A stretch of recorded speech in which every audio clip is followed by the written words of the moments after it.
In this session, we're going to look at fear, or false expectation appearing real.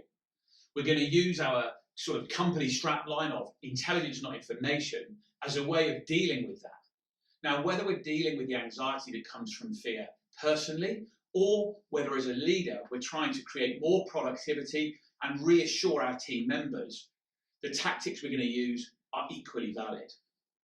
So the first thing I'd like to do is just take a look at this video.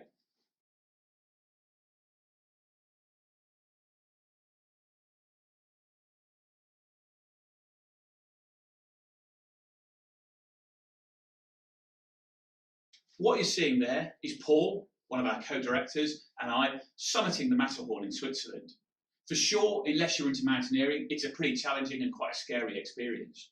It's a 4,500 metre fall from there to Zermatt, the town below. But in reality, when we start to break it down, yes, we've got crampons on, but there's nothing technical going on there.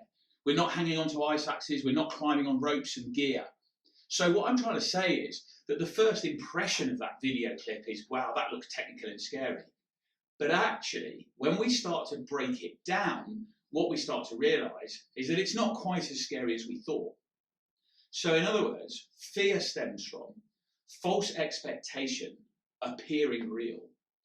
So one of the things we must do with our teams in order to create reassurance and direction is only deal with what's actually real.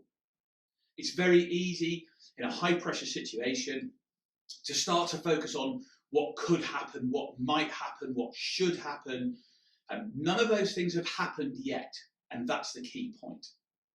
So we're going to use this concept of intelligence, not information, before we do anything else. So we're going to literally write out, make a list of what is actually real and what is genuinely happening to us right now. Not what we think is happening, not the emotional situations that we're sometimes feeling, and not our perception of what's happening to us, but what's actually real. On the diagram behind me, you can see that we've got 4 key skill areas that you're going to need to be good at as a leader. You're going to need to present, probably like this in a situation or a forum you're perhaps not used to operating in. You're going to have to collaborate with all sorts of different people, and for sure, we're going to have to negotiate and inevitably deal with some confrontation. All of those things are more effective if we only communicate, present the intelligence, not the information. If we're collecting sources of information from all over and we want that to become intelligence, it must be all 3 of these things: accurate, timely, and relevant. Accurate, timely, and relevant. So in other words, for information to become intelligence, it must be all of those 3 things. So anything you've got going on, anything that's happening to you right here, right now, ask yourself as a starting point, is it all of those 3 things? If you can do that, then you can use that intelligence to help people overcome the false expectation. You can point out to people, okay, this might appear really scary right now, but actually this is what's happening to us. We can do this, we can do that, we are able to do this. And you'll notice that the emphasis is very much on positivity. What can we do? What do we have available to us?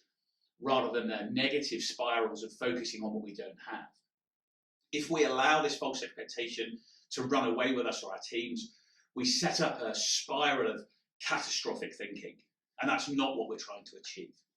So, to sum it up, fear is false expectation appearing real. Work out the intelligence from the information. It must be accurate, timely, and relevant. And then deliver that to our teams or to ourselves if we need to, so that we only operate with what's actually real and what's actually happening to us. This way, the anxiety will start to dissipate and we can create a much stronger, more purposeful sense of direction.